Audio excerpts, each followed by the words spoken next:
আসসালামু আলাইকুম। ওয়ালাইকুম আসসালাম স্যার। আসসালামু আলাইকুম।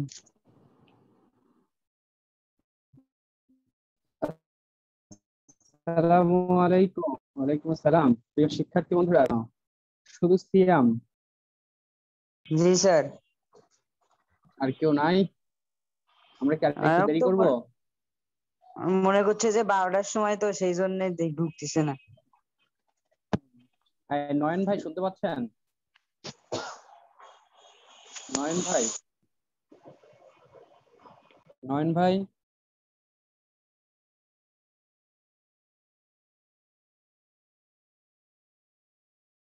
নয়ন ভাই, আপনি কি আমাকে শুনতে পাচ্ছেন?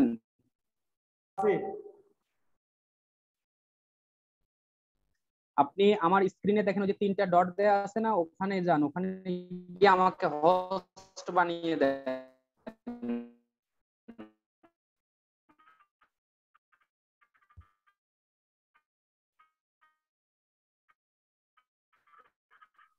মেক হোস্ট, আমার স্ক্রিনের সাইডে যে যে 3টা ডট দেখা যাচ্ছে, ওখানে ক্লিক করেন। ক্লিক করলে নিচের দিকে দেখবেন লেখা থাকবে মেক হোস্ট। ওটা করে দেন আমাকে, তাহলে আমি এখান থেকে অপারেট করতে পারবো। আমি স্ক্রিন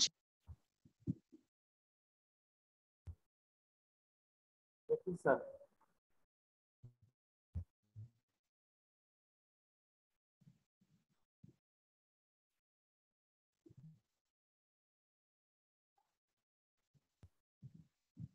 হ্যাঁ দেখেন, একটু আমার স্ক্রিনের পাশে যে 3টা বাটন আছে না, ছোট ছোট 3টে বাটন থাকে।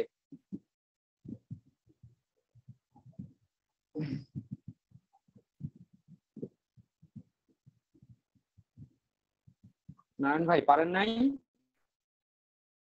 হ্যাঁ হ্যাঁ স্যার।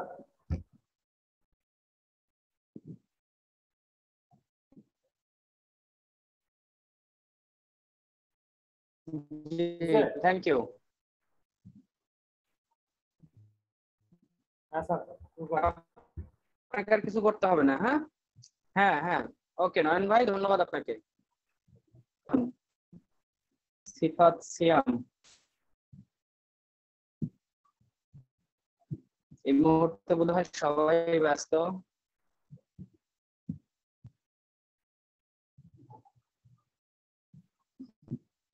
সিয়াম, তোমার সাথে একটু কথা বলি, পরিচিত হই। আমি তো তোমাদের নতুন টিচার। তোমার বাড়ি কোথায়? আমার বাড়ি থানাপাড়ায়। খানাপাড়ায় না? মানে তুমি কি এখানকার লোকাল? স্থানীয়, নেটিভ, নেটিভ না অফ গাইবান্ধা। তাহলে এখানে বর্তমানে ভাড়া বাসায় এসেছি।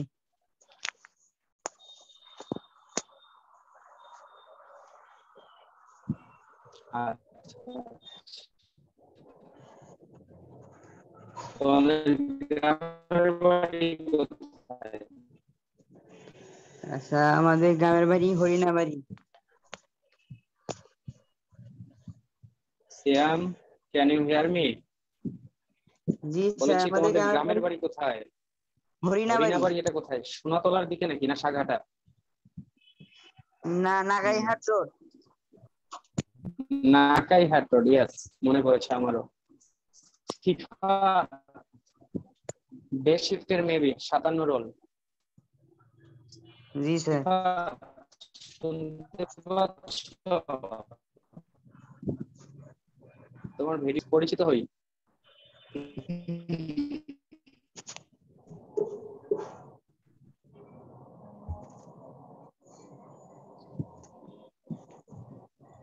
সিফাত শুনতে পাচ্ছ? সিফাত, এই এম আই অডিয়েবল? তোমরা কি আমাকে শুনতে পাচ্ছ? শোনা তো যাচ্ছেই। সিফাত কথা বলছো না কেন? সিফাত, রেসপন্ড মি প্লিজ।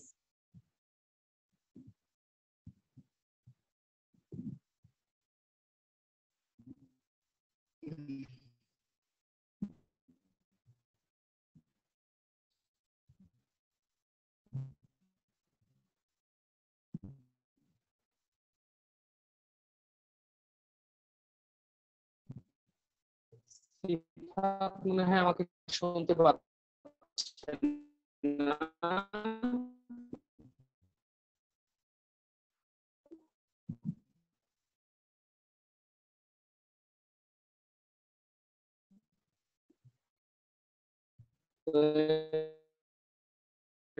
এরকম এক দুজন নিয়ে কি করে ক্লাস হবে? I tell F. ওকে, আমি তোমাদের পারিনি তো,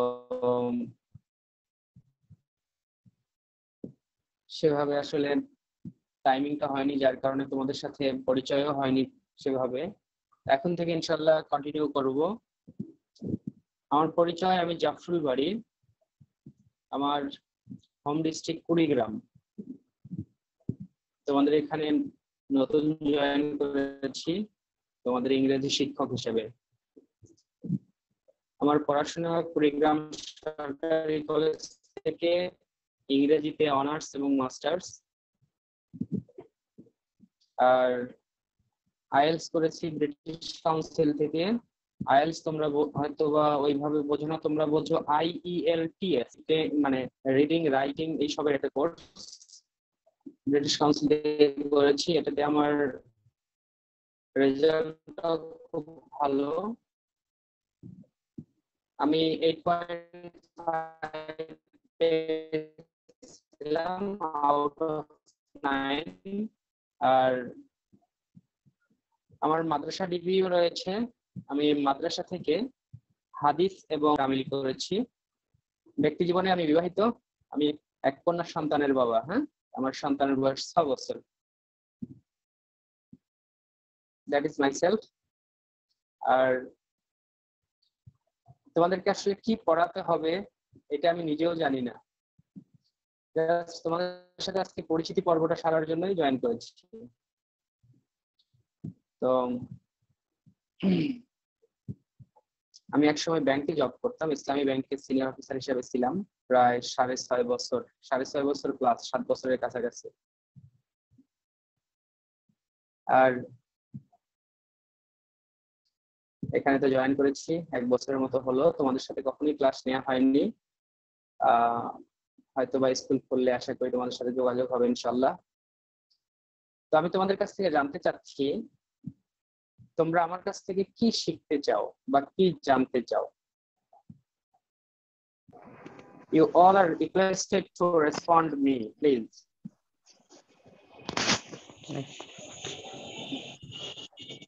হ্যাঁ, তোমরা কথা বলতে পারো, নো প্রবলেম। আমরা তো জানি না যে কি কি আছে আমাদের সিলেবাসে। আচ্ছা, তোমরা অনেকে আছো ক্লাস 9, কেউ আছো ক্লাস 10। তোমরা কি ফার্স্ট পেপার পড়তে চাও না সেকেন্ড পেপার পড়তে চাও সেটা বলো অ্যাট লিস্ট।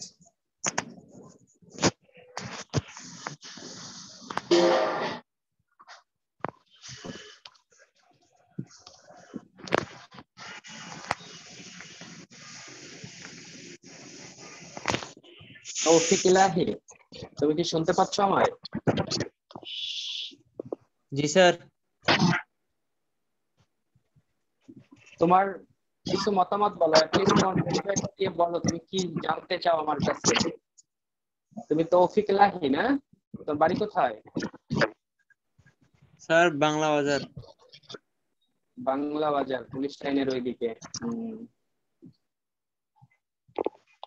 তো আমরা কি ফার্স্ট পেপার বইটাকে আলোচনা করতে পারি না? ফার্স্ট পেপার অনেকেই পড়ে না, সবাই গ্রামার নিয়ে ব্যস্ত।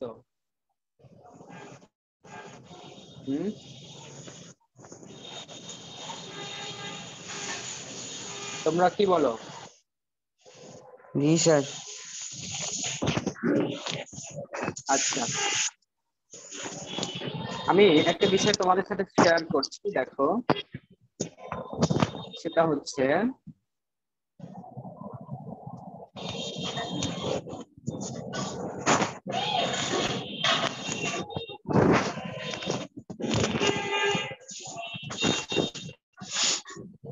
মাইক্রোফোনটা মিউট করো।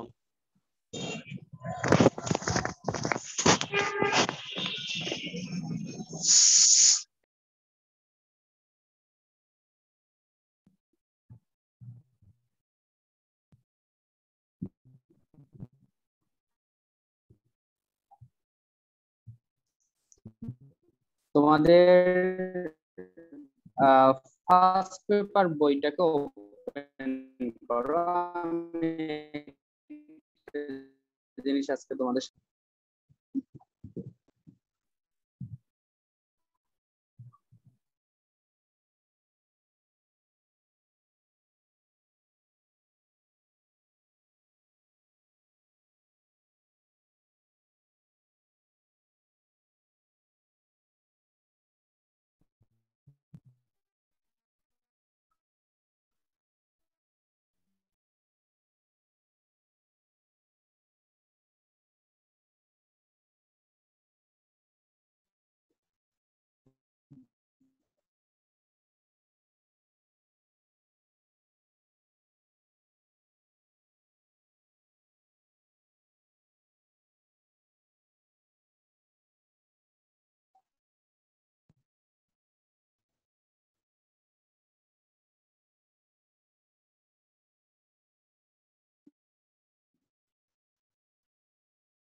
নয়ন ভাই, নয়ন ভাই,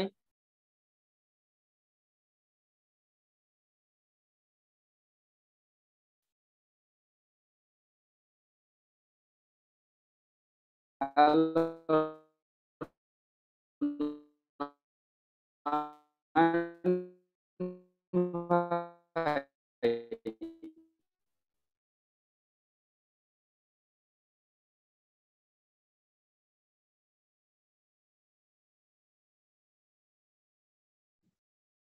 নয়ন ভাই, শুনতে পাচ্ছেন?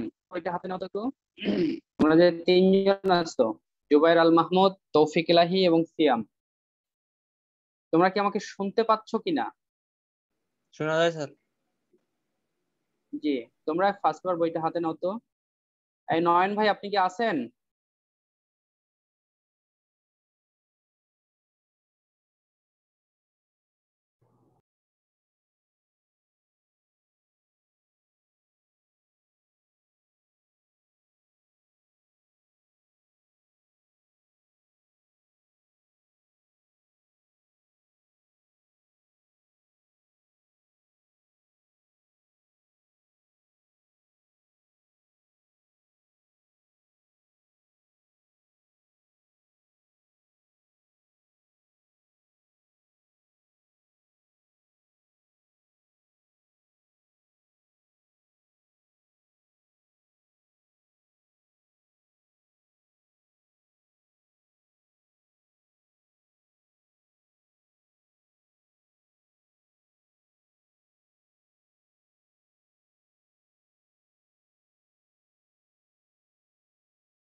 এই নয়ন ভাই, ডিস্টার্ব হচ্ছে কি কারণে?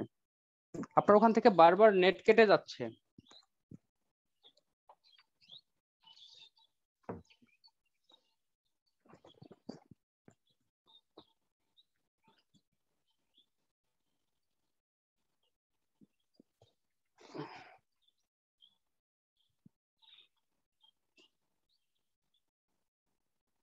আচ্ছা, যাই হোক, আমরা আসলে স্কুল থেকে কেন যেন লজিস্টিক প্রবলেম হচ্ছে। এরপরেও দেখছি, একটু চেষ্টা করে, তোমরা হোল্ড করো প্লিজ।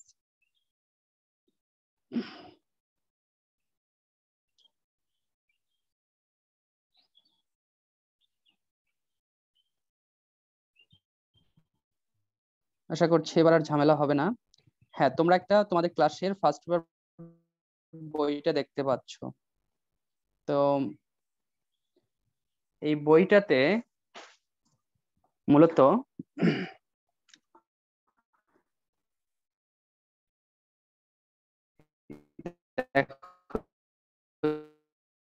যে জিনিসগুলো আছে সেটা হচ্ছে তোমাদের প্রথম ইউনিটটা আছে ফাদার অফ দ্য নেশন, এরপরে আছে past times, events and festivals, তারপরে আছে আর ওই আওয়ার নেচার অ্যান্ড এনভায়রনমেন্ট, এইসব বিষয়গুলো যাই হোক আছে। তো এখানে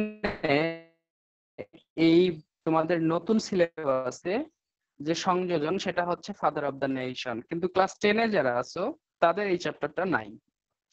তারপরেও আমরা এই চ্যাপ্টারটা নিয়ে একটু কথা বলি। সেটা হচ্ছে ফার্স্ট পেপার আমরা কিভাবে পড়ব, ফার্স্ট পেপার আসলে কি জন্য দেয়া হয়েছে তোমরা কি এটা জানো? তোমরা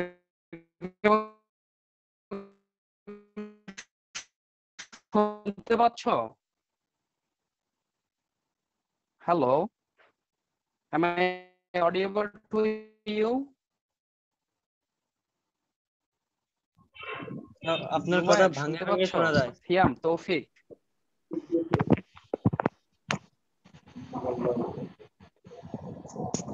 এই নয়ন ভাই আপনি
আচ্ছা শোনো, তোমাদের সাথে আজকে কথা বলি কেন ধরো নেটওয়ার্ক খুব ঝামেলা করছে। আসলে লজিস্টিক সাপোর্ট ভালোভাবে না পেলে বড় হয়ে যায়। এনিওয়ে, তো আমাদের যে ফার্স্ট পেপার দেয়া হয়েছে আমাদেরকে রিডিং টেস্ট, অর্থাৎ আমাদের রিডিং স্কিলটা বাড়ানোর জন্য। তোমরা জানো ইংরেজিতে 4টা স্কিল আমরা ফলো করে থাকি বা 4টা স্কিল ডেভেলপ করতে হয়। যে কোনো ভাষাতে আমরা যদি 4টা স্কিল ডেভেলপ করতে পারি তাহলে আমাদের কি হয়, ওই ভাষাটা আত্মস্থ করা যায়। আচ্ছা, তো 4টে স্কিল কি কি সেটা হচ্ছে, প্রথমেই হচ্ছে লিসনিং লিসনিং স্কিল, দেন স্পিকিং স্কিল, এরপরে আছে রিডিং স্কিল, দেন রাইটিং স্কিল। আচ্ছা, এই 4টা স্কিল অর্জন করার জন্য আমি যে ওই যে বললাম তোমাদেরকে একটু আগে আইএলস করেছিলাম, আইএলস করতে গিয়ে দেখা গেছে ঠিক অনুরূপ টেস্ট গুলো আমাদের কাছ থেকে নেওয়া হয়। আমাদের কাছ থেকে রিডিং টেস্ট নেওয়া হয়, স্পিকিং টেস্ট নেওয়া হয়, লিসনিং টেস্ট নেওয়া হয়, ইভেন রিটার্ন টেস্টও নেওয়া হয়। তো এই টেস্ট গুলো আমাদেরকে পরীক্ষা দিতে হয়। তোমাদের ক্ষেত্রে লিসনিং এবং স্পিকিং টেস্ট গুলো পরীক্ষায় ঠিক ওইভাবে নেওয়া না হলেও তোমাদের সিলেবাসে কিন্তু এগুলো আছে। তবে ঢাকার কিছু স্কুলে যেমন ভিকারুননিসা, নটরডেমে বা এরকম কিছু স্কুলগুলোতে করা হয় কি, মতিঝিল আইডিয়ালের মতো স্কুলগুলোতে ওখানে লিসনিং এবং স্পিকিং টেস্ট আলাদাভাবে নেওয়া হয় এবং আলাদাভাবে মার্কস ডিস্ট্রিবিউট করা থাকে। আমাদের এই স্কুলগুলোতে আসলে ওইভাবে সময়ের অভাবে বা আয়োজনের অভাবে করা হয় না। যাই হোক, এগুলো আমাদের নিজ দায়িত্বে শিখে নিতে হবে। তবে আমাদের যেহেতু রিডিং এবং রাইটিং স্কিলটা ডেভেলপ করতে হবে, সেক্ষেত্রে আমাদের এই ইংলিশ ফর টুডে বইটা দেওয়া হয়েছে। তোমরা যদি কখনো আইএলস এর সিলেবাস দেখো, আইএলস এর সিলেবাস বা আইএলস এর কোনো টেস্ট পেপার গুলো দেখো, সেক্ষেত্রে দেখবে সেখানে দেয়া আছে এই 4টে স্কিলের উপর পরীক্ষা হয়, এবং এই 4টে স্কিলের যেভাবে প্রশ্ন প্যাটার্ন গুলো দেয়া থাকে তোমাদের সিলেবাসটাও অনুরূপ, কিন্তু একেবারে আইএলস এর সাথে মিলে যায়, অনুরূপ। শুধু তোমাদের 2টা টেস্ট নেওয়া হয় না, একটা হচ্ছে স্পিকিং টেস্ট, লিসনিং টেস্ট, বাকি 2টা নেওয়া হয়। তো বাকি 2টা তোমাদের যেভাবে প্রশ্নপত্রে যেভাবে যে প্যাটার্নে প্রশ্ন করা হয় অনুরূপ ভাবে ওখানেও প্রশ্ন করা হয়ে থাকে। তাই তোমাদেরকে পড়তে হবে ঠিক ওই স্ট্যান্ডার্ড লেভেলে। আইএলস হচ্ছে international English language, international English IEL language testing system, sorry একটু ভুল হয়ে গেছিল। তো এই জিনিসটা যেভাবে তারা করে ঠিক তোমাদেরকেও সেভাবে পড়াশোনা করা উচিত। তো আমরা কিভাবে পড়েছি, আসলে ফার্স্ট পেপার বইটাই দেয়া হয়েছে আমাদের, যে ইংলিশ ফর টুডে এই বইটা দেয়া হয়েছে আমাদের রিডিং স্কিল বাড়ানোর জন্য, আমরা যেন পড়ে বুঝতে পারি। এবং তোমাদের যে গ্রামার যেটা দেওয়া হয়েছে সেকেন্ড পেপার, এটাকে বলা হয় ফাউন্ডেশন। এই ফাউন্ডেশনটা শিখে ওটাকে আমরা অ্যাপ্লাই করব কোথায়, আমরা যে লিঙ্গুইস্টিকটা শিখছি অর্থাৎ ইংরেজি গ্রামার যেগুলো শিখছি, এই ইংলিশ ল্যাঙ্গুয়েজ শিখতে গেলে যে গ্রামার শিখতে হয়, গ্রামারটাকে অ্যাপ্লাই করার ক্ষেত্রটা হচ্ছে আমাদের ইংলিশ ফর টুডে। তো এই ক্ষেত্রটাকে তাহলে আমাদের ভালো করে শিখতে হবে। আমরা যদি যেমন মনে করো তোমাকে বলা হলো ফার্স্ট পেপারে, তোমাকে হয়তো তোমার প্রথম দিন তুমি স্কুলে কিভাবে গেছো সেভাবে হয়তো তার একটা প্যারাগ্রাফ দেয়া থাকলো। তো এই প্যারাগ্রাফটা পড়ে এবার তোমাকে লিখতে হচ্ছে, একটা হয়তো দেওয়া আছে এরকম যে বুলবুল ফার্স্ট ডে অফ স্কুল, এভাবে দেয়া আছে একটা প্যারাগ্রাফ। এরপরে তোমাকে বলা হলো যে এবার তোমার স্কুলের প্রথম দিন সম্পর্কে লেখো। তো দেখো এক্ষেত্রে কি করতে হয়, তোমার প্রথম দিন স্কুলে যাওয়ার অভিজ্ঞতাটা তুমি যখন শেয়ার করবে বা লিখবে, সেক্ষেত্রে তোমাকে পাস্ট ইনডেফিনিট টেন্সটাকে ব্যবহার করতে হবে। তো তুমি যদি পাস্ট ইনডেফিনিট টেন্স তোমার ফাউন্ডেশন ক্লাসে অর্থাৎ তোমার গ্রামারের ক্লাসে বা ইংলিশ সেকেন্ড পেপারের ক্লাসে ভালো করে শিখে থাকো, তখন তুমি কিন্তু ফার্স্ট পেপারে এটা অ্যাপ্লাই করতে পারবে। তো তখন কিন্তু তুমি ঠিকই এভাবে লিখবে যে it is a memorable day, এইভাবে না লিখে কিন্তু লিখবে it was a memorable day in my life. এই যে দেখো প্রেজেন্ট পাস্টের তুমি টেন্সের অ্যাপ্লাইটা এখানে করতে পারছো। অনুরূপ ভাবে তোমার যেমন তুমি হয়তো কখনো জিরান্ট পার্টিসিপল শিখেছো বা কন্ডিশনাল সেন্টেন্স শিখেছো বা ভয়েস শিখেছো, ন্যারেশন শিখেছো, এই সবগুলো তোমার এখানে অ্যাপ্লাই করার সুযোগ আছে। আরেকটা বিষয় হচ্ছে এই কারণে আমাদেরকে ইংলিশ ফার্স্ট পেপার বইটা দেয়া হয়েছে। তো আমরা ইংলিশ ফার্স্ট পেপার বইটা পড়ার সময় আমরা যে লাইনটাই পড়বো সেটাকে আমরা গ্রামারের কোন সেন্সে এই লাইনটা লেখা হয়েছে সেটাকে আমরা অনুধাবন করার চেষ্টা করব। আচ্ছা, দ্বিতীয় কথা, আমরা ফার্স্ট পেপারে অনেকে ভালো রেজাল্ট করতে পারি না, ভালো মার্কস পাই না। শুধু পড়লেই হবে না, মার্কস তো পেতে হবে, যেহেতু একটা পরীক্ষা বলতে একটা ব্যাপার আছে, সার্টিফিকেট রেজাল্ট এইসবের ব্যাপার আছে। তো সেক্ষেত্রে আমাদেরকে করতে হবে কি, আমাদেরকে ভালো করে প্যাসেজটা বুঝতে হবে। মনে করো তোমাকে আমি একটা ঘর, ধরো একটা ঘরের আমি আনাচে কানাচে দেখালাম, যেমন দেখো যে আমি যে রুমটাতে বসে আছি এই রুমটার আনাচে কানাচে আমি তোমাকে দেখালাম, দেখিয়ে হয়তো বললাম যেমন দেখো এই রুমে হয়তো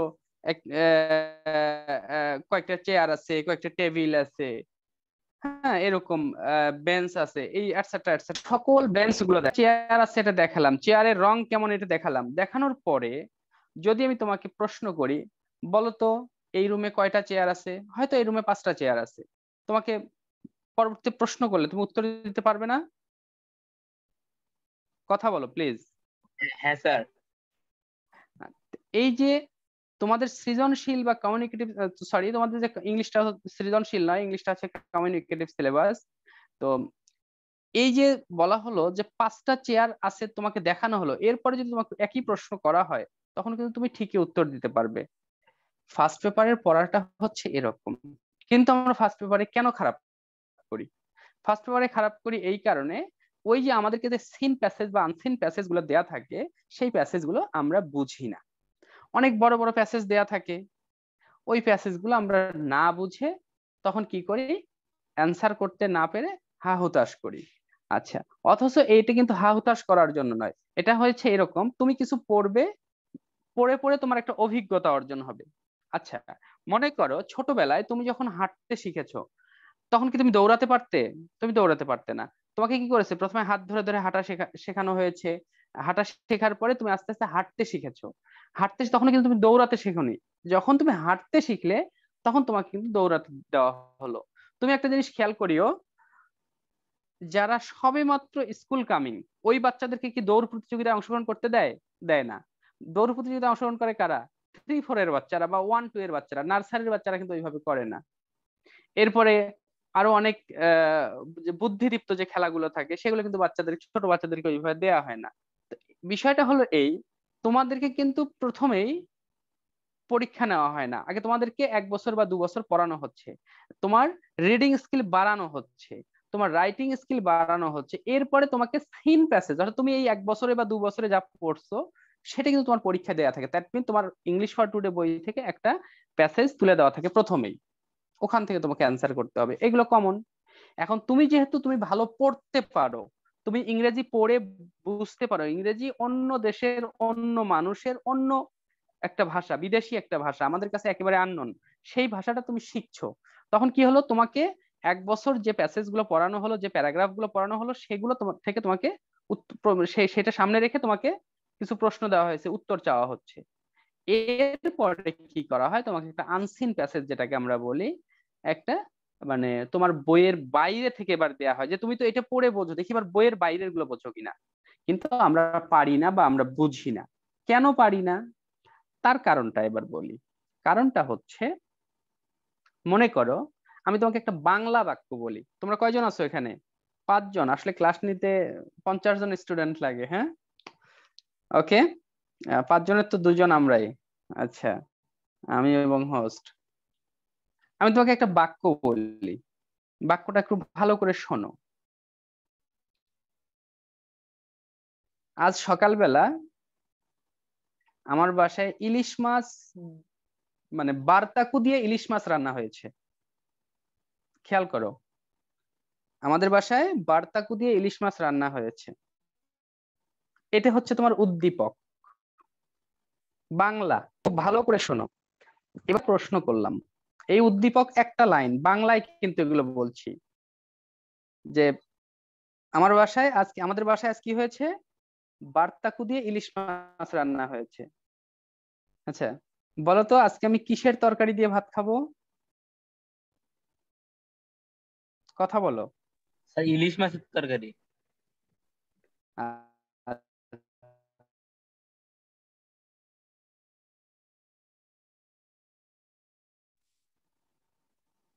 অর্থ কি বলো তো?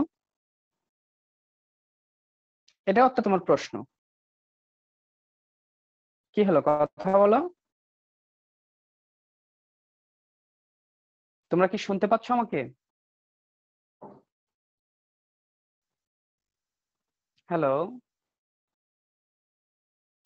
স্যার আপনার নেটওয়ার্ক খারাপ স্যার, বেশি ভালো করে শোনা যাচ্ছে না। তোমরা কি আমাকে শুনতে পাচ্ছ?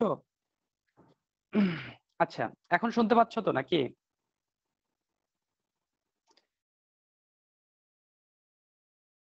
হ্যাঁ স্যার।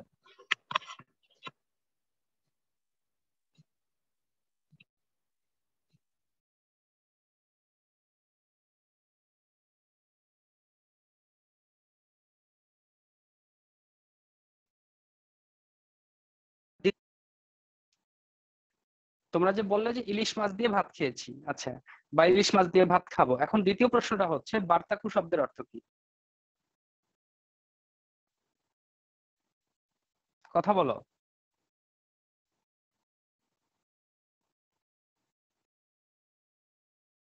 হ্যালো? তোমরা রেসপন্ড না করলে ক্লাস নেওয়াটা কষ্টকর হয়ে যাবে। তোমরা কি আমাকে শুনতে পাচ্ছ? অর্থটা তো স্যার জানি না। শুনতে পাচ্ছি স্যার। হ্যাঁ, এই যে বার্তাকু শব্দের অর্থটা তোমরা জানো না, তো দ্যাট মিন এই শব্দের অর্থ না জানার কারণে কিন্তু আমার এই প্রশ্নটার উত্তর দিতে পারছো না। আমি যদি এখন তোমাদেরকে প্রশ্ন করি what is the meaning of বার্তাকু, তখন তোমরা অ্যান্সার দিতে পারছো না। এই যে দেখো, একটা শব্দের অর্থ না পারার কারণে তোমরা কিন্তু এই উদ্দীপক থেকে উত্তর করতে পারছো না। That is the factor. এই ফ্যাক্টরের কারণে আমরা মানে যারা নন নেটিভ ইংলিশ আছি, অর্থাৎ যারা আমরা বিশেষ করে বাংলাদেশে বাংলা ভাষায় কথা বলি বা এশিয়ান অঞ্চলে যারা আমাদের যাদের মাতৃভাষা ইংরেজি নয়, তারা আমরা ইংরেজিতে খারাপ করি শুধু এই একটা কারণেই, সেটা হচ্ছে শব্দের অর্থটা না জানার কারণে। তাহলে বলতো এখান থেকে মুক্তির উপায় কি, কিভাবে পরিত্রাণ পেতে পারি এই মহা সংকট থেকে? সে সংকটের নামটা হচ্ছে শব্দার্থ মুখস্থ করা, ওয়ার্ড মিনিং জানা। এখন যদি আমি তোমাদেরকে, হ্যাঁ এখানে একটা কথা আছে, তোমরা কিন্তু এটা ভালো করে বুঝে নিছো। যখন আমি বলেছি আমাদের বাসায় আজ বার্তাকু দিয়ে ইলিশ মাছ রান্না হয়েছে, তার মানে তোমরা কিন্তু ধরে নিয়েছো ইলিশ মাছের সাথে কোনো একটা সবজি রান্না করা হয়েছে, ঠিক কি না? সেটা হতে পারে সরিষা, সরিষা দিয়ে ইলিশ আমরা খাই, অথবা কচু দিয়ে ইলিশ হতে পারে, তাই না? এরকম হতে পারে না কিছু একটা? জি স্যার। কোনো একটা সবজি, একটা আন্দাজ কিন্তু করতে পারছো, বাট এটার এক্সাক্ট মিনিংটা বলতে পারছো না। তো প্রথম কথা হচ্ছে পরীক্ষার হলে গিয়ে যখন তুমি প্যাসেজটা পড়বে বা তোমার বাসাতেও যখন তুমি প্যাসেজটা পড়বে, তুমি কি করবে, যে শব্দগুলোর অর্থ পারো না ওগুলোকে আন্ডারলাইন করবে। পরীক্ষার হলে বাদ দাও, তোমার ঘরে যখন তুমি তোমার পড়ার টেবিলে যখন বসছো, তুমি এগুলো আন্ডারলাইন করবে।